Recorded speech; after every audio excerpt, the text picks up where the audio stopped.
നമസ്കാരം. പ്രധാന വാർത്തകൾ. ശബരിമല സ്വർണ്ണപ്പാളി വിവാദത്തിൽ സർക്കാരിനെതിരെ നീക്കം കടുപ്പിച്ച പ്രതിപക്ഷം നാളെ നിയമസഭയിൽ അവതരിപ്പിച്ചേക്കും. കാണാതായത് 5 കിലോയോളം സ്വർണമെന്ന് വിജയ് മല്യ നിയോഗിച്ച വിദഗ്ധൻ സെന്തിൽനാഥൻ ന്യൂസ് 18നോട് ഉണ്ണികൃഷ്ണൻ പോറ്റിയെ 2ാം ദിവസവും ചോദ്യം ചെയ്തു. റിപ്പോർട്ട് സമർപ്പിച്ചാൽ ഉടൻ അന്വേഷണം പ്രഖ്യാപിക്കാൻ സർക്കാർ.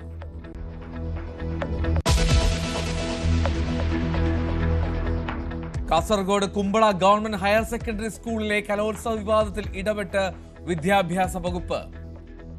മുടങ്ങിയ മൈം നാളെ വീണ്ടും അവതരിപ്പിക്കാൻ അനുമതി. ആരോപണ വിധേയരായ അധ്യാപകരെ മാറ്റി നിർത്താനും തീരുമാനം. കലോത്സവം തടസ്സപ്പെടുത്തിയത് മൈമിൽ പലസ്തീൻ ഐക്യദാർഢ്യം പ്രഖ്യാപിച്ചതിന്. അധ്യാപകരെ സംരക്ഷിച്ച് ഡിഡിയുടെ പ്രാഥമിക റിപ്പോർട്ട്.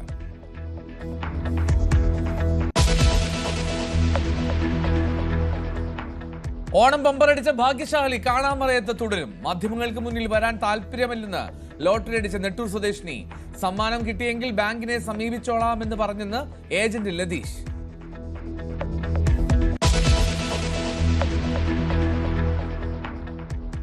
കുട്ടികളുടെ കൂട്ടം മരണത്തിനിടയാക്കിയ കോൾഡ് ഡ്രിപ്പ് സിറപ്പ് നൽകാൻ നിർദ്ദേശിച്ച ഡോക്ടർ അറസ്റ്റിൽ. സിറപ്പിന്റെ നിർമ്മാതാക്കൾക്കെതിരെ കേസ്. കേരളത്തിലും തെലങ്കാനയിലും മധ്യപ്രദേശിലും നിരോധനം.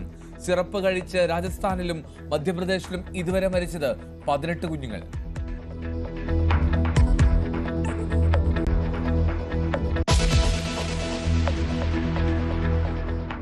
ബീഹാറിലെ തീവ്ര വോട്ടർ പട്ടിക പരിഷ്കരണത്തെ ന്യായീകരിച്ച് തെരഞ്ഞെടുപ്പ് കമ്മീഷണർ. ജനങ്ങളുടെ സഹായത്തോടെ നടപ്പാക്കിയെന്ന് ജ്ഞാനേഷ് കുമാർ. നിയമസഭാ തെരഞ്ഞെടുപ്പ് നവംബർ 22 മുൻപ് നടക്കുമെന്നും കമ്മീഷൻ.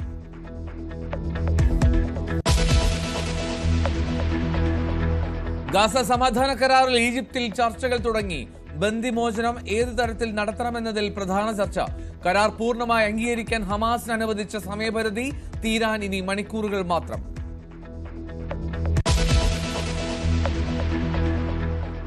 വനിതാ ലോകകപ്പിൽ പാകിസ്ഥാനെതിരെ ഇന്ത്യക്ക് ബാറ്റിംഗ്. 110 റൺസ് എടുക്കുന്നതിനിടെ 3 വിക്കറ്റ് നഷ്ടം.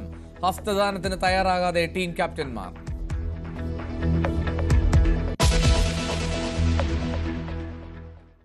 ഇന്നിപ്പോൾ വിശദമായി നോക്കുമ്പോൾ ശബരിമല സ്വർണ്ണപ്പാളി വിവാദത്തിൽ ഉണ്ണികൃഷ്ണൻ പോറ്റിയെ തുടർച്ചയായി 2ാം ദിവസവും ചോദ്യം ചെയ്ത് ദേവസ്വം വിജിലൻസ്. സാമ്പത്തിക സ്രോതസ്സിനെ കുറിച്ചായിരുന്നു ചോദ്യം ചെയ്യൽ. വിഷയത്തിൽ സർക്കാരിനെതിരെ നീക്കം കടുപ്പിക്കുകയാണ് പ്രതിപക്ഷം. ദേവസ്വം വിജിലൻസ് ഹൈക്കോടതിയിൽ റിപ്പോർട്ട് സമർപ്പിച്ചാൽ ഉടൻ സർക്കാർ അന്വേഷണം പ്രഖ്യാപിക്കും. തുടർച്ചയായ 2ാം ദിവസവും ഉണ്ണികൃഷ്ണൻ പോറ്റിയെ ദേവസ്വം വിജിലൻസ് ചോദ്യം ചെയ്തു. ദേവസ്വം വിജിലൻസിന്റെ റിപ്പോർട്ട് വൈകാതെ കോടതിയിൽ കൊടുക്കുമെന്നാണ് ലഭിക്കുന്ന സൂചന. അതിന്റെ ഭാഗമായി കൂടിയാണ് തുടർച്ചയായ 2ാം ദിവസത്തെയും ചോദ്യം ചെയ്യൽ. ഉണ്ണികൃഷ്ണൻ പോറ്റിയുടെ സാമ്പത്തിക സ്രോതസ്സിനെക്കുറിച്ചും അയാളുടെ മറ്റു ഡീലിങ്സ്, ബിസിനസ് സംരംഭങ്ങളെക്കുറിച്ചുമൊക്കെയാണ് പ്രധാനമായും വിജിലൻസ് ഇന്ന് ചോദിച്ചറിഞ്ഞത്. ഇയാൾക്ക് റിയൽ എസ്റ്റേറ്റ് ഇടപാടുകളുണ്ട്. തിരുവനന്തപുരത്തടക്കം പല റിയൽ എസ്റ്റേറ്റ് ഇടപാടുകളും ഇയാൾ നടത്തിയിട്ടുണ്ട്. അതിനുള്ള വരുമാന സ്രോതസ് എന്ത് എന്നാണ് പ്രധാനമായും ഇയാളിൽ നിന്ന് വിജിലൻസ് വിവരം ശേഖരിച്ചത്. മണ്ണന്തല പോലീസ് സ്റ്റേഷന് കീഴിൽ ഇയാൾ പ്രതിയായ ഒരു കേസുണ്ട്. അതിൻ്റെ വിശദാംശങ്ങളും പോലീസ് ഉണ്ണികൃഷ്ണൻ പോറ്റിയിൽ നിന്ന് ചോദിച്ചറിയുന്നു. ശബരിമലയിലെ സ്വർണ്ണപ്പാളികൾ കൊണ്ടുപോയി പല സ്ഥലങ്ങളിലും പൂജയ്ക്ക് വച്ചിട്ടുണ്ടെങ്കിലും അതിൻ്റെ പേരിൽ സാമ്പത്തികമായി ഒന്നും ഉണ്ടാക്കിയിട്ടില്ല, സാമ്പത്തിക നേട്ടം ഉണ്ടാക്കിയിട്ടില്ല എന്നാണ് ഉണ്ണികൃഷ്ണൻ പോറ്റി വിജിലൻസ് നൽകിയിരിക്കുന്ന മൊഴി. തൻ്റെ എൻ്റെ സുഹൃത്തുക്കൾക്കൊപ്പമാണ് പല സ്പോൺസർഷിപ്പും നടത്തിയിട്ടുള്ളത്. അതിനപ്പുറത്തേക്ക് അതിൽ സാമ്പത്തികമായ ഒരു നേട്ടവും താൻ ഉണ്ടാക്കിയിട്ടില്ല എന്നാണ് ഉണ്ണികൃഷ്ണൻ പോറ്റി വിജിലൻസ് നൽകിയിരിക്കുന്ന മൊഴി. എന്നാൽ വിജിലൻസ് ഇത് പൂർണ്ണമായും വിശ്വാസത്തിലെടുത്തിട്ടില്ല. നേരത്തെ ഹൈക്കോടതിയും ഇയാളുടെ സാമ്പത്തിക സ്രോതസ്സിനെക്കുറിച്ച് വരുമാനത്തെക്കുറിച്ച് അന്വേഷിച്ചിരുന്നു. അതിൻ്റെ ഭാഗമായി ഇൻകം ടാക്സ് രേഖകളടക്കം ഹൈക്കോടതിയിൽ ഇയാൾ സമർപ്പിച്ചിരുന്നു. വിജിലൻസും അക്കാര്യങ്ങൾ പരിശോധിക്കുന്നുണ്ട്. ഇയാളുടെ ബാങ്ക് രേഖകൾ പരിശോധിക്കുന്നുണ്ട്. ഏറ്റവും പ്രധാനപ്പെട്ട അന്വേഷണം ഇന്ന് നടക്കേണ്ടത് വിജയ് മല്യ നൽകിയെന്ന് പറയുന്ന സ്വർണം. വിജയ് മല്യ സ്വർണം പൂശിയ ശബരിമല ശ്രീകോവിലിന് മുന്നിലെ ദ്വാരപാലക ശില്പത്തിലും മറ്റ് ശ്രീകോവിലിലെ വാതിലിലുമൊക്കെ പിന്നീട് സ്വർണ്ണമില്ലാതായെങ്കിൽ, ഏതായാലും ദ്വാരപാലക ശില്പം ഉണ്ണികൃഷ്ണൻ 2019 കൈമാറുമ്പോൾ അത് ചെമ്പായിരുന്നു എന്ന് ദേവസ്വം ബോർഡിൻ്റെ ഉത്തരവ് തന്നെ വ്യക്തമാക്കുന്നുണ്ട്. അങ്ങനെയെങ്കിൽ എങ്ങനെയാണ് ഈ വിജയ് മല്യ പൂശിയ സ്വർണം പിന്നീട് ചെമ്പായി മാറിയത്? അതിലാർക്കൊക്കെ പങ്കുണ്ടെന്ന കാര്യത്തിൽ കൂടിയാണ് ഇപ്പോൾ സംശയങ്ങൾ, ദുരൂഹതകൾ ഉയരുന്നത്. ദേവസ്വം ബോർഡ് കൂടി മറുപടി പറയേണ്ട വിഷയമായി ഇത് മാറുന്നത് ഇപ്പോൾ ഹൈക്കോടതിയുടെ പരിഗണനയുള്ള വിഷയമാണ്. അതുകൊണ്ട് തന്നെ സർക്കാർ ഒരു പെട്ടെന്ന് അന്വേഷണം അന്വേഷണം പ്രഖ്യാപിക്കില്ല. പക്ഷേ ഈ ദേവസ്വം വിജിലൻസ് റിപ്പോർട്ട് അധികം വൈകാതെ കോടതിയിൽ കൊടുക്കുകയും കോടതി നിർദ്ദേശം പറയുന്ന ഏത് തരത്തിലുള്ള അന്വേഷണം സർക്കാർ തയ്യാറാവുകയും ചെയ്യും. കാരണം വലിയൊരു രാഷ്ട്രീയ വിവാദമായി അടക്കം മാറുന്നുണ്ട്. സർക്കാരിനെ വലിയ രീതിയിൽ ബാധിക്കുന്ന ഒരു വിഷയമായി ഇത് മാറുമോ എന്ന ആശങ്ക സർക്കാരിനുമുണ്ട്. അതുകൊണ്ട് തന്നെ ഉണ്ണികൃഷ്ണൻ പോറ്റിക്ക് അപ്പുറത്തേക്ക് ശബരിമലയിലെ ഈ സ്വർണ്ണവുമായി ബന്ധപ്പെട്ട കാര്യങ്ങളിൽ ഒരു സമഗ്രമായ അന്വേഷണത്തിന് കൂടി സർക്കാർ തയ്യാറെടുക്കുന്നതായാണ് സൂചന. നാളെ നിയമസഭയിൽ പ്രതിപക്ഷം ഈ വിഷയത്തെ ശക്തമായി ഉന്നയിക്കാൻ ആലോചിക്കുന്നുമുണ്ട്. ശബരിമലയിലെ ദ്വാരപാല ശില്പങ്ങളിലെ സ്വർണ്ണപ്പാളികളുടെയും പീഠങ്ങളുടെയും തിരുമറിയിലൂടെ കാണാതായിരിക്കുന്നത് 5 കിലോയ്ക്കടുത്ത് സ്വർണ്ണമാണ്. അതായത് 600 പവനോളം. ഒരു സെറ്റ് സ്വർണ്ണപ്പാളികൾ എവിടെ എന്ന് കണ്ടെത്തണമെന്ന് കോടതി ആവശ്യപ്പെട്ടതും ഇത് മനസ്സിലാക്കിയാണെന്ന് അമാൽഗമിസ്റ്റ് സെന്തിൽനാഥൻ ന്യൂസ് 18നോട് പറഞ്ഞു. വിജയ് മല്യ നൽകിയ സ്വർണം കൃത്യമായി ഉപയോഗിച്ചു എന്ന് ഉറപ്പുവരുത്താൻ നിയോഗിച്ച സംഘത്തിലെ അംഗമായിരുന്നു സെന്തിൽനാഥൻ. രണ്ട് ദ്വാരപാലക ശില്പങ്ങൾക്കുമായി 5 കിലോയുടെ സ്വർണം ഉപയോഗിച്ചിട്ടുണ്ട് അല്ലേ? അതുകൂടാതെ ബാക്കി ഭാരം എന്ന് പറയുന്നത് ആ ഒരു ചെമ്പിന്റെ ഭാരമാണ്. അപ്പോൾ ചെമ്പിന്റെ ഭാരം കൂടാതെ 5 കിലോ സ്വർണം കൂടി. അങ്ങനെ വരുമ്പോൾ 2 ദ്വാരപാലകർക്കുമായിട്ട് ഏകദേശം 25 കിലോ ഇല്ലേ? അതല്ല, ഞാൻ കറക്റ്റായിട്ട് പറഞ്ഞുതരാം. ആ 2 ദ്വാരപാലകര് ചെമ്പ് ഉൾപ്പെടെ ഉള്ള വെയിറ്റാണ് നിങ്ങൾ പറഞ്ഞ 25 കിലോ എന്ന് പറഞ്ഞത്. ആയിരിക്കാം. പക്ഷെ ഗോൾഡ് മാത്രം 5 കിലോസ് അതിൻ്റെ അകത്തുണ്ട്. അവിടെ ചെമ്പിൻ്റെ പോർഷൻ ഒന്നുമില്ല. എവ്രിതിങ് കവേർഡ് വിത്ത് ഗോൾഡാ. മനസ്സിലായില്ലേ? കംപ്ലീറ്റ് ദ്വാരപാലകര് ഗോൾഡ് വെച്ച് പൂശി ഗോൾഡ് പ്ലേറ്റഡ്.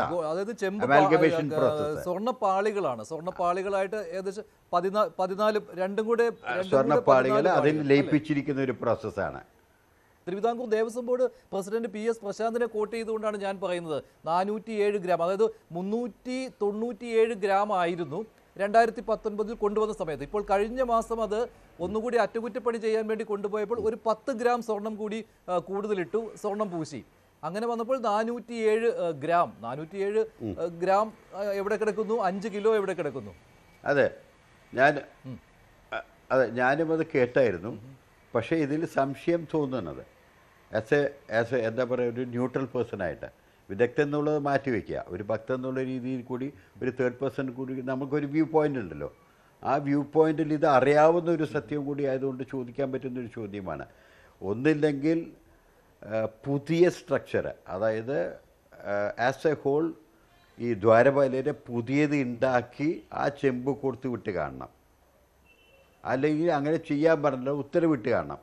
ഈ രണ്ടുമാണെങ്കിൽ ആ ഉത്തരവ് അവിടെ കാണണം. ശരിയല്ലേ? ഈ പുതിയത് ചെയ്യാൻ പറഞ്ഞ ആളോ ചെയ്ത് കൊടുത്തു വിട്ടാലും ഇത് ചെമ്പാണെന്നുള്ളത് ആ ഒരു രേഖ അവിടെ കാണണം. 100% ഷുവറാണത്, തർക്കമില്ലാത്ത കാര്യമാണ്. ഇത് നമ്പർ 1. നമ്പർ 2 എന്ന് പറയപ്പെടുന്നത് അങ്ങനെ ആണെന്നുണ്ടെങ്കിൽ പഴയത് അയച്ചു വെച്ച് കാണണമല്ലോ, അത് അവരുടെ സ്റ്റോറേജിൽ കാണണമല്ലോ.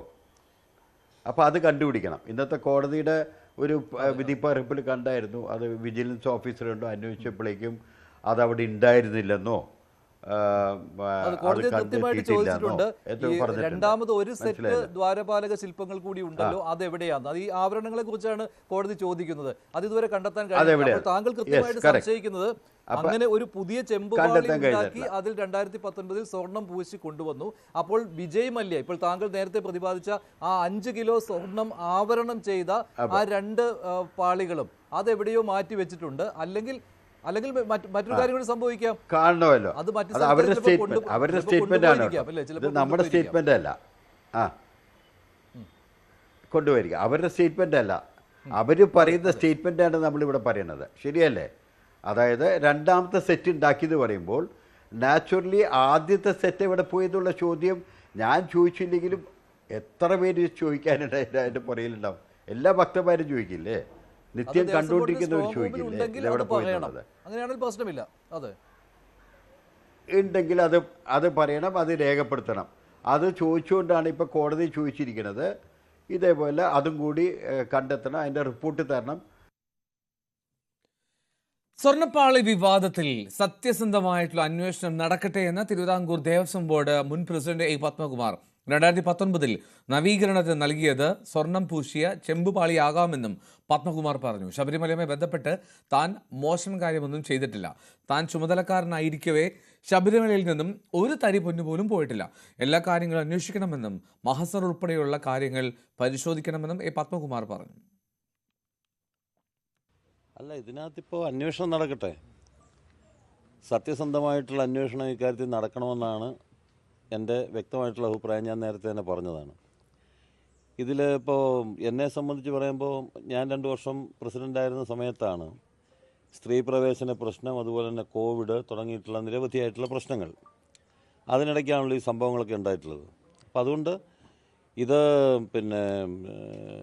അന്വേഷണം ഇന്നലെ ഉണ്ണികൃഷ്ണൻ പോറ്റിയെ ചോദ്യം ചെയ്തു എന്ന് പറഞ്ഞു. ബാക്കിയുള്ള ആരെയൊക്കെയാണോ ചോദ്യം ചെയ്യേണ്ടത് അവരെയൊക്കെ ചോദ്യം ചെയ്യട്ടെ. ചോദ്യം ചെയ്തിട്ട് സത്യസന്ധമായിട്ടുള്ള കാര്യം വെളിയിൽ വരണം. എന്തായാലും ഒരു കാര്യം ഞാൻ വീണ്ടും ഉറപ്പിച്ച് പറയാൻ ആഗ്രഹിക്കുകയാണ്. ശബരിമലയുമായി ബന്ധപ്പെട്ട് ഒരു കഴഞ്ചു പോലും എന്തെങ്കിലും ഒരു മോശത്തരം ചെയ്യാൻ ഞാൻ ഉദ്ദേശിച്ചിട്ടില്ല, ചെയ്തിട്ടില്ല. അതുകൊണ്ട് തന്നെ സത്യസന്ധമായി അന്വേഷണം നടത്തി കുറ്റവാളികളായിട്ടുള്ളവരെ ശിക്ഷിക്കപ്പെടണം എന്ന കാര്യത്തിൽ എനിക്ക് തർക്കമില്ല. സ്വർണ്ണപ്പാളിയും ദ്വാരപാലക ശില്പവും കുടുംബക്ഷേത്രത്തിൽ പൂജയ്ക്ക് കൊണ്ടുവന്നിരുന്നുവെന്ന് സ്പോൺസർ അജികുമാറിന്റെ ഭാര്യ സുമംഗല. ശബരിമലയിലേക്ക് അജികുമാർ 2 മണി സ്പോൺസർ ചെയ്തിരുന്നുവെന്നും അങ്ങനെയാണ് ഉണ്ണികൃഷ്ണൻ പോറ്റിയുമായി പരിചയത്തിലായതെന്നും സുമംഗല ന്യൂസ് 18 പറഞ്ഞു. ശബരിമലയിലെ സ്വർണ്ണപ്പാളി മൂവാറ്റുപുഴയിൽ പൂജയ്ക്ക് എത്തിച്ചതുമായി ബന്ധപ്പെട്ടാണ് കൂടുതൽ വെളിപ്പെടുത്തലുമായി സ്പോൺസർ അജികുമാറിന്റെ ഭാര്യ സുമംഗല രംഗത്തെത്തിയത്. സ്വർണ്ണപ്പാളി അജികുമാറിന്റെ കുടുംബക്ഷേത്രത്തിൽ കൊണ്ടുവന്ന് പൂജിച്ചിരുന്നുവെന്നും പിന്നീട് അവിടുന്ന് പള്ളിക്കത്തോട് ഇളമ്പള്ളിക്ക് കൊണ്ടുപോയെന്നും സുമംഗല വ്യക്തമാക്കി. സ്വർണ്ണപ്പാളികളും ദ്വാരപാലകരും കൊണ്ടുപോകുന്ന സമയത്ത് അജി കൂടെ പോയിട്ടുണ്ട്. അതിന്റെ മറ്റു കാര്യങ്ങളൊന്നും എനിക്ക് അറിയത്തില്ല സാമ്പത്തികമായിട്ട്. അതേസമയം ശബരിമലയിലേക്ക് അജികുമാർ 2 മണി സ്പോൺസർ ചെയ്തിരുന്നു. ഈ മണി സ്പോൺസർ ചെയ്യാൻ ആളെ തിരയുന്ന സാഹചര്യത്തിലാണ് അജികുമാറും ഉണ്ണികൃഷ്ണൻ പോറ്റിയുമായി പരിചയത്തിലാകുന്നത്. ഇവർ തമ്മിലുള്ള സാമ്പത്തിക ഇടപാടുകളെക്കുറിച്ച് തനിക്കറിയില്ലെന്നും സുമംഗല പറഞ്ഞു. ശബരിമലയിൽ 2 മണി കൊടുക്കാനായിട്ട് ആൾക്കാരെ സ്പോൺസർ ചെയ്യാൻ വേണ്ടി ഉണ്ണിത്തിരുമേനി അന്വേഷിക്കുന്ന സമയത്ത് ആരോ അജിയായിട്ട് പരിചയമാക്കി കൊടുത്തു. അജിയെ അങ്ങനെയാണ് ഉണ്ണിത്തിരുമേനിയായിട്ട് അജിക്ക് പരിചയം. അങ്ങനെയാണ് നമ്മൾ ശബരിമലയിൽ 2 മണി കൊടുക്കുന്നത്. അതേസമയം കോവിഡ് ബാധയെ തുടർന്നാണ് അജികുമാർ മരിച്ചതെന്നും അജിക്ക് കോവിഡ് ബാധിച്ചപ്പോൾ ആശുപത്രിയിൽ ബെഡ് അറേഞ്ച് ചെയ്തു തന്നത് ഉണ്ണികൃഷ്ണൻ പോറ്റി ആയിരുന്നുവെന്നും ഭാര്യ പറയുന്നു. News 18 Kochi. Kasaragod Kumbla government higher secondary സ്കൂളിൽ പലസ്തീന് ഐക്യദാർഢ്യം പ്രഖ്യാപിച്ച് അവതരിപ്പിച്ച മൈം ഷോ തടസ്സപ്പെടുത്തിയതിൽ അധ്യാപകരെ സംരക്ഷിച്ച DDEയുടെ റിപ്പോർട്ട്. വിദ്യാർത്ഥികൾക്കിടയിൽ പ്രശ്നങ്ങൾ ഉണ്ടായതാണ് കലോത്സവം നിർത്തിവെക്കാൻ കാരണമെന്നാണ് പൊതുവിദ്യാഭ്യാസ ഡയറക്ടർക്ക് സമർപ്പിച്ച പ്രാഥമിക റിപ്പോർട്ടിലുള്ളത്. അതേസമയം വിദ്യാർത്ഥികൾക്ക് ഇതേ വേദിയിൽ മൈം അവതരിപ്പിക്കാൻ അവസരം നൽകുമെന്ന് വിദ്യാഭ്യാസ മന്ത്രി വി ശിവൻകുട്ടി ന്യൂസ് 18 ഉറപ്പു നൽകി. കലോത്സവം നാളെ ഉച്ചയ്ക്ക് 12 മണിക്ക് വീണ്ടും നടത്താനാണ് തീരുമാനം. വെള്ളിയാഴ്ച നടന്ന കലോത്സവത്തിലാണ് പലസ്തീനിലെ കുഞ്ഞുങ്ങൾ അനുഭവിക്കുന്ന ദുരിതം പ്രമേയമാക്കിയുള്ള മൈം ഷോ തടഞ്ഞത്. മൈം അവതരണം പാതി പിന്നിടും മുമ്പ് അധ്യാപകൻ കർട്ടനിടുകയായിരുന്നു. സംഭവം വിവാദമായതോടെ വിശദമായ അന്വേഷണം നടത്തി റിപ്പോർട്ട് സമർപ്പിക്കാൻ മന്ത്രി വി ശിവൻകുട്ടി നിർദ്ദേശം നൽകിയിരുന്നു. എന്നാൽ പൊതുവിദ്യാഭ്യാസ ഡയറക്ടർക്ക് DDE സമർപ്പിച്ച റിപ്പോർട്ട് അധ്യാപകരെ സംരക്ഷിച്ചുള്ളതാണ്. കലോത്സവത്തിനിടെ വിദ്യാർത്ഥികൾക്കിടയിൽ പ്രശ്നങ്ങളുണ്ടായെന്നും അതാണ് കലോത്സവം നിർത്തിവെക്കാൻ കാരണമെന്നുമാണ് പരാമർശം. അതേസമയം അധ്യാപകർ ഇടപെട്ട് തടസ്സപ്പെടുത്തിയ മൈം അതേ കലോത്സവ വേദിയിൽ തന്നെ അവതരിപ്പിക്കാൻ അവസരമൊരുക്കുമെന്ന് മന്ത്രി ശിവൻകുട്ടി ന്യൂസ് 18 ഉറപ്പ് നൽകി. ആ കുട്ടികൾക്ക് അവിടെ കളിക്കാനുള്ള അവസരം ഉണ്ടാക്കി കൊടുക്കുകയും ചെയ്യും. കർശനമായ നടപടി തന്നെ എന്തായാലും കർശനമായ നടപടി തന്നെ ഉണ്ടാകും. കാരണം ഓരോ സ്കൂളിന്റെയും പിന്നെ അവിടുത്തെ നടത്തിപ്പുകാർക്ക് ഇഷ്ടമുള്ള കലാപരിപാടികളെ അവിടെ അവതരിപ്പിക്കാൻ പറ്റുള്ളൂ. അല്ലെങ്കിൽ അവർ നിർത്തിവെക്കുമെന്ന് പറഞ്ഞാൽ അവർക്ക് നിർത്തിവെക്കാൻ എന്താ അവകാശം? ആരാ കൊടുത്ത അധികാരം? ഇത് നിർത്തിവെക്കുന്നതിന് വേണ്ടി ഉത്തരവ് കൊടുത്ത ഉദ്യോഗസ്ഥൻ മറുപടി പറയേണ്ടി വരും. പലസ്തീനാണ് പ്രമേയമെന്ന് അധ്യാപകർക്ക് അറിയാമായിരുന്നുവെന്നും പരിപാടി തുടങ്ങി 2.5 മിനിറ്റ് ആയപ്പോഴേക്കും കർട്ടനിടുകയായിരുന്നുവെന്നും മൈം അവതരിപ്പിച്ച വിദ്യാർത്ഥി ഇർഷാദ് ന്യൂസ് 18 പറഞ്ഞു.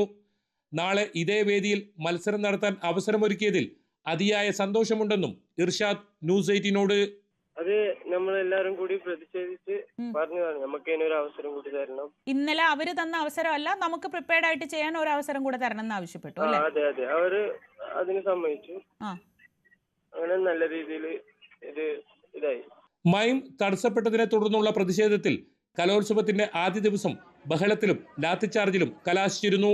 തിരുവനന്തപുരം ബ്യൂറോയ്ക്കൊപ്പം ന്യൂസ് 18 കാസർഗോഡ്.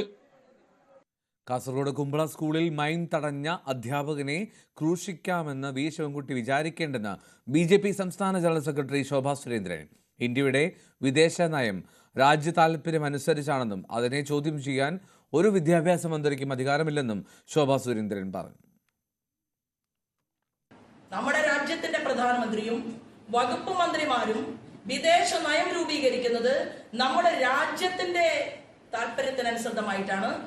അത് ചോദ്യം ചെയ്യാൻ ഒരു എഡ്യൂക്കേഷൻ മിനിസ്റ്റർക്കും ഈ ഇന്ത്യ മഹാരാജ്യത്ത് അവകാശമില്ല എന്നുള്ള വസ്തുത ആദ്യമേ ശിവൻകുട്ടിയെ ബോധ്യപ്പെടുത്താൻ, അല്ലെങ്കിൽ ശിവൻകുട്ടി സാറിനെ അറിയിക്കാൻ ഭാരതീയ ജനതാ പാർട്ടിയുടെ സംസ്ഥാന ജനറൽ സെക്രട്ടറി എന്നുള്ള രീതിയിൽ, ഉത്തരവാദിത്തപ്പെട്ട ഒരു പ്രവർത്തക എന്നുള്ള രീതിയിൽ ഞാൻ ആഗ്രഹിക്കുകയാണ്. NSS general secretary G Sukumaran നായരുടെ രാജി ആവശ്യപ്പെട്ട് ആലപ്പുഴയിൽ NSS തലവടി ശ്രീദേവി വിലാസം കരയോഗത്തിൽ പ്രമേയം. NSSനെ സ്വാർത്ഥ ലാഭത്തിന് വേണ്ടി ഏകപക്ഷീയമായി ഇടതുപക്ഷത്തിന്റെ തൊഴുത്തിൽ കൊണ്ടുപോയി കെട്ടിയെന്നാണ് വിമർശനം. NSSന്റെ നിയമാവലിയെ മറികടന്ന് ജനറൽ സെക്രട്ടറി എടുത്ത തീരുമാനത്തിൽ കരയോഗത്തിലെ മുഴുവൻ അംഗങ്ങളുടെയും പ്രതിഷേധം രേഖപ്പെടുത്തുന്നുവെന്നും പ്രമേയത്തിലുണ്ട്. ഭരണസമിതി അംഗങ്ങൾ ഒപ്പിട്ട പ്രമേയം NSS കുട്ടനാട് താലൂക്ക് യൂണിയന് നൽകി.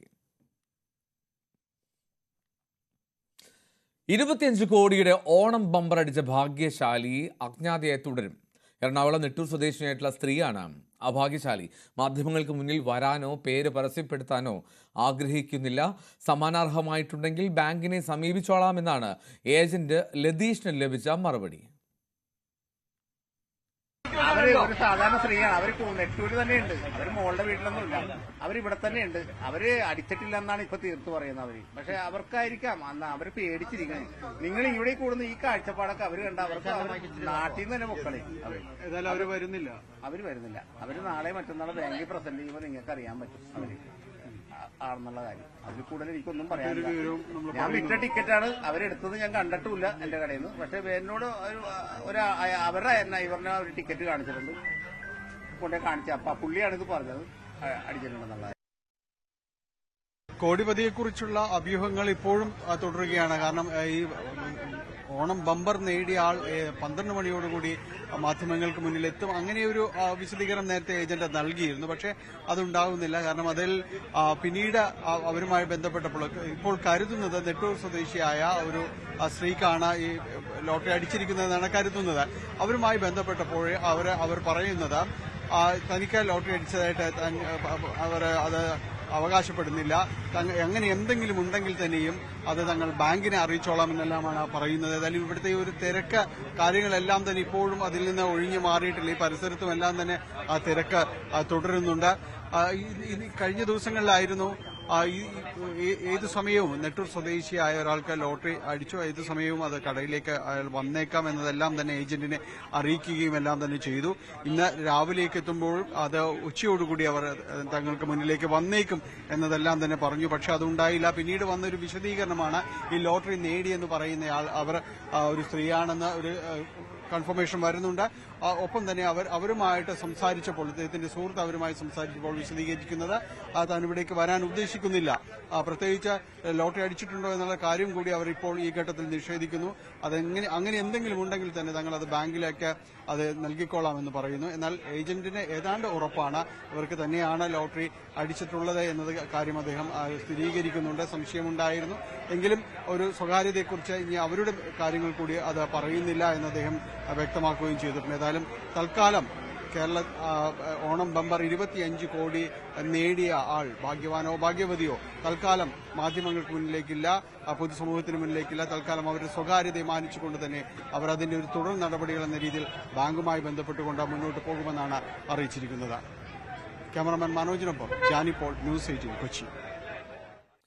18 കുഞ്ഞുങ്ങളുടെ മരണത്തിനിടയാക്കിയ കോൾഡ്രിഫ് കഫ് സിറപ്പ് നിർദ്ദേശിച്ച ഡോക്ടറെ അറസ്റ്റ് ചെയ്തു. നിയമവിരുദ്ധമായി മരുന്ന് നിർദ്ദേശിച്ചതിനെ തുടർന്നാണ് നടപടി. സിറപ്പിന്റെ നിർമ്മാതാക്കളായ തമിഴ്നാട്ടിലെ ശ്രേഷൻ ഫാർമസ്യൂട്ടിക്കലിനെതിരെയും കേസെടുത്തു. ഇതിനിടെ കഫ് സിറപ്പിന്റെ വിൽപ്പന കേരള, മധ്യപ്രദേശ് സർക്കാരുകൾ നിരോധിച്ചു. തെലങ്കാന സർക്കാരും സിറപ്പ് ഉപയോഗിക്കുന്നത് അടിയന്തരമായി നിർത്തണമെന്ന് നിർദ്ദേശം നൽകിയിട്ടുണ്ട്. നിലവിലെ സാഹചര്യം ചർച്ച ചെയ്യാൻ കേന്ദ്ര ആരോഗ്യ മന്ത്രാലയം വൈകിട്ട് സംസ്ഥാനങ്ങളുടെ യോഗം വിളിച്ചു. മധ്യപ്രദേശ്, രാജസ്ഥാൻ സംസ്ഥാനങ്ങളിലായി ആകെ 18 കുട്ടികളാണ് കോൾഡ്രിഫ് കഫ് സിറപ്പ് കുടിച്ച് മരിച്ചത്. മരുന്ന് കുടിച്ചവരുടെ കിഡ്നിയുടെ പ്രവർത്തനം തകരാറിലാകുന്നതാണ് മരണകാരണം. ഇനിയും നിരവധി പേരാണ് ഇരു സംസ്ഥാനങ്ങളിലുമായി ചികിത്സയിൽ കഴിയുന്നത്. നിയമവിരുദ്ധമായി മരുന്ന് നിർദ്ദേശിച്ച മധ്യപ്രദേശിലെ പീഡിയാട്രീഷ്യൻ ഡോക്ടർ പ്രവീൺ സോണിയെ പോലീസ് അറസ്റ്റ് ചെയ്തു. ചിന്ദ്വാഡ പരാസിയയിൽ ഒരു ക്ലിനിക്ക് നടത്തി വരികയായിരുന്നു ഇയാൾ. മുഖ്യമന്ത്രി മോഹൻ യാദവ് മരിച്ച കുട്ടികളുടെ കുടുംബങ്ങൾക്ക് 4 ലക്ഷം രൂപ ധനസഹായം പ്രഖ്യാപിച്ചു. ഇതിനിടെ കോൾഡ്രിഫ് കഫ് സിറപ്പിന്റെ വിൽപ്പന കേരള, മധ്യപ്രദേശ് സർക്കാരുകൾ നിരോധിച്ചു. രാജസ്ഥാനും ഈ മരുന്ന് നിരോധിച്ച് ഉത്തരവിറക്കിയിരുന്നു. തെലങ്കാന സർക്കാർ സിറപ്പ് ഉപയോഗിക്കുന്നത് അടിയന്തരമായി നിർത്തണമെന്ന് നിർദ്ദേശിച്ചു. ഗുജറാത്ത് സർക്കാർ മരുന്നിന്റെ സാമ്പിളുകൾ പരിശോധനയ്ക്ക് വിധേയമാക്കുമെന്ന് അറിയിച്ചു. കേരളത്തിൽ ഈ മരുന്ന് എത്തിച്ചിരുന്നുവെങ്കിലും ഒന്നും വിറ്റുപോയിട്ടില്ല എന്നാണ് വിവരം. സിറപ്പിന്റെ നിർമ്മാതാക്കളായ തമിഴ്നാട്ടിലെ ശ്രേഷൻ ഫാർമസ്യൂട്ടിക്കൽസിനെതിരെ മധ്യപ്രദേശ് സർക്കാർ കേസെടുത്തിട്ടുണ്ട്. ഇവരുടെ ഓഫീസിൽ തമിഴ്നാട് സർക്കാർ റെയ്ഡ് സംഘടിപ്പിച്ചു. കോൾഡ്രിഫ് കഫ് സിറപ്പിൽ ശരീരത്തിന് ഹാനികരമായ പദാർത്ഥങ്ങൾ അടങ്ങിയിട്ടുണ്ടെന്ന് ചെന്നൈയിൽ നടത്തിയ പരിശോധനയിൽ കണ്ടെത്തിയിരുന്നു. മരുന്നിൽ 48.6% ഡൈത്തിലീൻ ഗ്ലൈക്കോൾ ഉണ്ടെന്നാണ് വിവരം. മധ്യപ്രദേശ് കേസ് കൂടുതൽ അന്വേഷിക്കാൻ പ്രത്യേക അന്വേഷണ സംഘത്തെ നിയോഗിച്ചു. ഇവർ ഉടൻ തമിഴ്നാട്ടിലേക്ക് തിരിക്കും. 6 സംസ്ഥാനങ്ങളിലായി മരുന്ന് നിർമ്മാണം നടത്തുന്ന 19 ഇടങ്ങളിൽ ആരോഗ്യവകുപ്പ് പരിശോധന നടത്തി വരികയാണ്. ചുമ മരുന്നുകൾ കർശനമായി നിയന്ത്രിക്കണമെന്ന് കേന്ദ്ര ആരോഗ്യ മന്ത്രാലയം നേരത്തെ മാർഗനിർദ്ദേശം നൽകിയിരുന്നു. News desk, news 18. കരൂർ ദുരന്തത്തിൽ സുപ്രീം കോടതി നിയോഗിച്ച പ്രത്യേക അന്വേഷണ സംഘം ഔദ്യോഗികമായി കേസ് അന്വേഷണം ആരംഭിച്ചു. അസ്ര ഖാർഗെയുടെ നേതൃത്വത്തിലുള്ള സംഘം ഇന്ന് ഉച്ചയോടെ കരൂരിലെത്തി കേസുമായി ബന്ധപ്പെട്ട രേഖകൾ ഏറ്റുവാങ്ങി. ഇതിനിടെ മുൻകൂർ ജാമ്യാപേക്ഷ തള്ളിയ മദ്രാസ് ഹൈക്കോടതി വിധിക്കെതിരെ TVK നേതാക്കൾ സുപ്രീം കോടതിയെ സമീപിച്ചു. ബുസി ആനന്ദ്, നിർമ്മൽ കുമാർ എന്നിവരാണ് ഹർജി സമർപ്പിച്ചത്. കേസുമായി ബന്ധപ്പെട്ട് മുഴുവൻ വിഷയങ്ങളും ഹൈക്കോടതി കേട്ടില്ല എന്നാണ് ആരോപണം. വിജയുടെ വാഹനം തട്ടി ബൈക്ക് യാത്രികൻ അപകടത്തിൽപ്പെട്ട സംഭവത്തിൽ കാരവാൻ ഡ്രൈവർക്കെതിരെ പോലീസ് കേസെടുത്തിട്ടുണ്ട്. വേലായുധം പാളയം പോലീസാണ് അലക്ഷ്യമായി വാഹനം ഓടിച്ചതിന് കേസെടുത്തത്. ബീഹാർ മുഖ്യമന്ത്രി നിതീഷ് കുമാറിന്റെ ആരോഗ്യനില മോശമായതിനു പിന്നിൽ ഗൂഢാലോചന ആരോപിച്ച് RJD നേതാവ് തേജസ്വി യാദവ്. BJPയുടെ കരുക്കളായി പ്രവർത്തിക്കുന്ന JDU നേതാക്കൾ ഭക്ഷണത്തിലോ പ്രസാദത്തിലോ മറ്റെന്തെങ്കിലും കലർത്തി നൽകി ആരോഗ്യനില മനഃപൂർവ്വം മോശമാക്കിയെന്നാണ് ആരോപണം. പ്രധാനമന്ത്രി പങ്കെടുക്കുന്ന ഓൺലൈൻ യോഗത്തിൽ നിതീഷ് കുമാറിന്റെ ചേഷ്ടകൾ അടങ്ങുന്ന വീഡിയോയും എക്സ് പോസ്റ്റിൽ പങ്കുവച്ചിട്ടുണ്ട്. ബീഹാറിലെ ജനങ്ങൾക്ക് സത്യമറിയാൻ താല്പര്യമുണ്ട്. ഒരു സംസ്ഥാനത്തിന് മുഖ്യമന്ത്രിയെ ഇത്രയും ദയനീയമായ അവസ്ഥയിൽ കാണുന്നത് എങ്ങനെയാണെന്നും പോസ്റ്റിൽ ചോദിക്കുന്നു. ലഡാക്ക് വെടിവെപ്പിൽ ജുഡീഷ്യൽ അന്വേഷണം പ്രഖ്യാപിക്കണമെന്ന് അറസ്റ്റിലായ കാലാവസ്ഥാ പ്രവർത്തകൻ സോനം വാങ്ചുക്ക്. സംഭവത്തിൽ സർക്കാർ ജുഡീഷ്യൽ അന്വേഷണം പ്രഖ്യാപിക്കും വരെ ജയിലിൽ തുടരുമെന്നും അദ്ദേഹം പറഞ്ഞു. രാജസ്ഥാൻ ജോധ്പൂരിലെ ജയിലിൽ കഴിയുന്ന സോനം വാങ്ചുക്കിനെ കാണാനെത്തിയ സഹോദരനോടും അഭിഭാഷകനോടുമാണ് അദ്ദേഹം തന്റെ ആവശ്യം അറിയിച്ചത്. മരിച്ചവരുടെ കുടുംബാംഗങ്ങൾക്ക് അനുശോചനം രേഖപ്പെടുത്തിയ വാങ്ചുക്ക് താൻ ആരോഗ്യവാനായി ഇരിക്കുന്നുവെന്നും പറഞ്ഞു. അതേസമയം സോനം വാങ്ചുക്കിനെ അറസ്റ്റ് ചെയ്തതിനെതിരെ ഭാര്യ ഗീതാഞ്ജലി സമർപ്പിച്ച ഹർജി നാളെ സുപ്രീം കോടതി പരിഗണിക്കും. ജസ്റ്റിസുമാരായ അരവിന്ദ് കുമാറും NV അഞ്ജലിയും അടങ്ങുന്ന ബെഞ്ചാകും വാദം കേൾക്കുക. പശ്ചിമ ബംഗാളിൽ മഴക്കെടുതി രൂക്ഷമാണ്. ഡാർജിലിംഗിൽ മണ്ണിടിച്ചിലിനെ തുടർന്ന് 14 പേർ മരിച്ചു. നിരവധി പേർക്ക് പരിക്കേറ്റു. മരണസംഖ്യ ഉയരാൻ സാധ്യതയുള്ളതായിട്ടാണ് വിവരം. പോലീസും സന്നദ്ധ പ്രവർത്തകരും ചേർന്ന് രക്ഷാപ്രവർത്തനം തുടരുകയാണ്. പ്രദേശത്തേക്കുള്ള ദേശീയപാത 10 ഉൾപ്പെടെയുള്ള വിവിധ റോഡുകൾ തകർന്നു. മെറിക്, കുർസിയോങ് എന്നീ വിനോദസഞ്ചാര കേന്ദ്രങ്ങളെ ബന്ധിപ്പിക്കുന്ന ഇരുമ്പ് പാലവും തകർന്നു വീണു.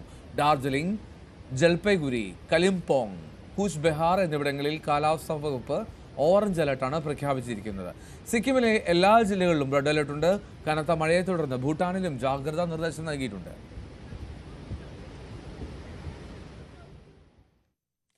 ഗാസ സമാധാന കരാറിൽ ഈജിപ്തിലെ കെയ്റോയിൽ ചർച്ചകൾ ആരംഭിച്ചു. ഈജിപ്ഷ്യൻ മധ്യസ്ഥർക്കൊപ്പം അമേരിക്കയുടെയും ഇസ്രായേലിന്റെയും ഹമാസിന്റെയും പ്രതിനിധികളാണ് പങ്കെടുക്കുന്നത്. കരാറിന്റെ ആദ്യഘട്ടമായ ബന്ദിമോചനം ഏത് തരത്തിൽ നടത്തണമെന്നുള്ള കാര്യത്തിലാണ് പ്രധാന ചർച്ച. കരാർ പൂർണ്ണമായി അംഗീകരിക്കാൻ ഹമാസിന് ഡൊണാൾഡ് ട്രംപ് നൽകിയ സമയം അവസാനിക്കാൻ മണിക്കൂറുകൾ മാത്രം ബാക്കി നിൽക്കെയാണ് കെയ്റോയിൽ കൂടിക്കാഴ്ച തുടങ്ങിയിരിക്കുന്നത്. ബന്ദികളുടെ മോചനം സാധ്യമാക്കുന്നതിന് വേണ്ടിയുള്ള ചർച്ചകൾക്കാണ് കെയ്റോയിൽ ഇന്ന് തുടക്കം കുറിച്ചിരിക്കുന്നത്. സ്റ്റീവ് വിറ്റ്കോഫ്, ജരേദ് കുഷ്ണർ എന്നിവരാണ് ചർച്ചയിൽ അമേരിക്കയെ പ്രതിനിധീകരിക്കുന്നത്. ഈജിപ്ഷ്യൻ മധ്യസ്ഥരും ഹമാസ്, ഇസ്രായേൽ പ്രതിനിധികളും ഇന്നും നാളെയുമായി ബന്ദികളെ മോചിപ്പിക്കുന്ന നടപടിക്രമങ്ങൾ ആലോചിക്കും. ചർച്ചകൾ ആരംഭിക്കുന്നതിന് മുമ്പ് തന്നെ ബന്ദിമോചനം ദിവസങ്ങൾക്കുള്ളിൽ നടന്നേക്കുമെന്ന് ഇസ്രായേൽ പ്രസിഡന്റ് ബെഞ്ചമിൻ നെതന്യാഹു പ്രഖ്യാപിച്ചിരുന്നു. കരാർ അംഗീകരിച്ചാലും ഇല്ലെങ്കിലും ഹമാസിന്റെ നിരായുധീകരണം ഉറപ്പാക്കുമെന്നും നെതന്യാഹു പറഞ്ഞു. ഇന്ത്യൻ സമയം നാളെ വെളുപ്പിന് 3:30 മുമ്പ് കരാർ പൂർണ്ണമായി അംഗീകരിച്ചില്ലെങ്കിൽ ഒരു ദയയും ഇനി ഉണ്ടാകില്ലെന്നാണ് ട്രംപ് ഹമാസിന് നൽകിയിരിക്കുന്ന അന്ത്യശാസനം. കരാർ പ്രകാരം ആദ്യഘട്ടം ബന്ദിമോചനവും രണ്ടാം ഘട്ടം ഹമാസിന്റെ നിരായുധീകരണവുമാണ്. ഈ 2 ഘട്ടങ്ങളും കഴിഞ്ഞാൽ ട്രംപും നെതന്യാഹുവും ഗാസയെ വീണ്ടും ആക്രമിക്കുമോ എന്നതാണ് ഹമാസിന്റെ ആശങ്ക. അതേസമയം കരാറിന്റെ ഓരോ ഘട്ടത്തിലും പതിയെ ഗാസയിൽ നിന്ന് IDF പിന്മാറുമെന്ന് ഇസ്രായേൽ സമ്മതിച്ചതായി ഡൊണാൾഡ് ട്രംപ് അറിയിച്ചിട്ടുണ്ട്. ഹമാസ് കരാർ അംഗീകരിച്ചാൽ അടുത്ത നിമിഷം മുതൽ വെടിനിർത്തൽ നിലവിൽ വരുമെന്നും ട്രംപ് പറഞ്ഞു. എന്നാൽ സമാധാന കരാർ നടപ്പായാലും ഗാസയിൽ നിന്ന് സൈനികരെ പൂർണ്ണമായി നീക്കാൻ ഇസ്രായേൽ സമ്മതിക്കില്ലെന്നാണ് വിവരം. ഇതിനിടെ ഇസ്രായേലിലെ ആക്രമണങ്ങൾ നിർത്തണമെന്ന് ഡൊണാൾഡ് ട്രംപ് ആവശ്യപ്പെട്ടിട്ടും നെതന്യാഹു മുഖവിലക്കെടുക്കുന്നില്ല. ഇന്നലെ ഹ്യൂമാനിറ്റേറിയൻ മേഖലയിലടക്കം നടന്ന ആക്രമണത്തിൽ 70 പേരാണ് കൊല്ലപ്പെട്ടത്. News desk, News 18. ബ്രിട്ടീഷ് പ്രധാനമന്ത്രി കെയർ സ്റ്റാർമർ ഇന്ത്യയിലേക്ക് ഒക്ടോബർ 8-9 തീയതികളിലായിട്ടാണ് സന്ദർശനം. വിഷൻ 2035 അനുസൃതമായി ഇന്ത്യ UK പങ്കാളിത്തത്തിന്റെ പുരോഗതി പ്രധാനമന്ത്രി മോദിയും സ്റ്റാർമറും വിലയിരുത്തും. വ്യാപാരം, നിക്ഷേപം, സാങ്കേതികവിദ്യ, പ്രതിരോധം, സുരക്ഷ, കാലാവസ്ഥ, ഊർജം, ആരോഗ്യം, വിദ്യാഭ്യാസം തുടങ്ങിയ മേഖലകളിൽ ഇരു രാജ്യങ്ങളും തമ്മിൽ സഹകരണം ശക്തിപ്പെടുത്തുന്നതാണ് വിഷൻ 2035. അർജന്റീനയുടെ കേരള സന്ദർശനം ബന്ധപ്പെട്ട് എറണാകുളം ജില്ലാ ഫുട്ബോൾ അസോസിയേഷൻ അതൃപ്തി. മത്സരം കൊച്ചിയിലായിട്ടും എറണാകുളം DFAയ്ക്ക് ഔദ്യോഗിക അറിയിപ്പുകളൊന്നും നൽകിയിട്ടില്ല. അർജന്റീന ടീം പ്രതിനിധിയെ പങ്കെടുപ്പിച്ച് കൊച്ചിയിൽ നടത്തിയ പരിപാടിയുടെ ആധികാരികത, നിയമസാധുത എന്നിവയിൽ DFAയ്ക്ക് ആശങ്കയുണ്ടെന്നും പ്രമേയത്തിൽ പറയുന്നു. PV ശ്രീനിജൻ MLA പ്രസിഡന്റായിട്ടുള്ള എറണാകുളം ജില്ലാ ഫുട്ബോൾ അസോസിയേഷനാണ് ഈ പ്രമേയം പാസാക്കിയത്. വയലാർ രാമവർമ്മ സാഹിത്യ പുരസ്കാരം E. സന്തോഷ് കുമാറിന്. തപാപ്പൊയ്മയുടെ അച്ഛൻ എന്ന നോവലിനാണ് പുരസ്കാരം. 1 ലക്ഷം രൂപയും കാനായി കുഞ്ഞിരാമൻ രൂപകൽപ്പന ചെയ്ത ശില്പവും അടങ്ങുന്നതാണ് പുരസ്കാരം. വയലാർ രാമവർമ്മയുടെ ചരമദിനമായ ഒക്ടോബർ 27-ന് നിശാഗന്ധി ഓഡിറ്റോറിയത്തിൽ വെച്ച് നടക്കുന്ന ചടങ്ങിൽ പുരസ്കാരം നൽകും. അന്തരിച്ച പ്രമുഖ പരിസ്ഥിതി പ്രവർത്തകനും മത്സ്യത്തൊഴിലാളി നേതാവുമായിരുന്ന VD മജീന്ദ്രന്റെ സംസ്കാരം ഇന്ന് എറണാകുളം പള്ളുരുത്തിയിലെ പൊതുശ്മശാനത്തിൽ നടക്കും. ആദിവാസികളുടെ അവകാശങ്ങൾക്ക് വേണ്ടി നടന്ന സമരങ്ങളിലും പ്ലാച്ചിമടയിലെ സമരത്തിലും നേതൃനിരയിലുണ്ടായിരുന്നു. മേധാ പട്കർക്കൊപ്പം പരിസ്ഥിതി മേഖലയിലും പ്രവർത്തിച്ചു വരികയായിരുന്നു. സ്വതന്ത്ര മത്സ്യത്തൊഴിലാളി ഫെഡറേഷൻ സംസ്ഥാന secretary, Kerala GramSwaraj foundation secretary എന്നീ നിലകളിലും പ്രവർത്തിച്ചിരുന്നു. കൊച്ചിയിലെ പരിസ്ഥിതി വിഷയങ്ങളെല്ലാം സമൂഹത്തിന്റെ ശ്രദ്ധയിൽ കൊണ്ടുവരുന്നതിന് മജീന്ദ്രൻ നേതൃപരമായിട്ടുള്ള പങ്ക് വഹിച്ചിട്ടുണ്ട്. രാഷ്ട്രീയ സാമൂഹ്യ മേഖലകളിലെ നിരവധി പ്രമുഖർ അന്തിമോപചാരം അർപ്പിക്കാനെത്തി. ഇന്നിപ്പോൾ പൂർണ്ണമാവുകയാണ്. നമസ്കാരം.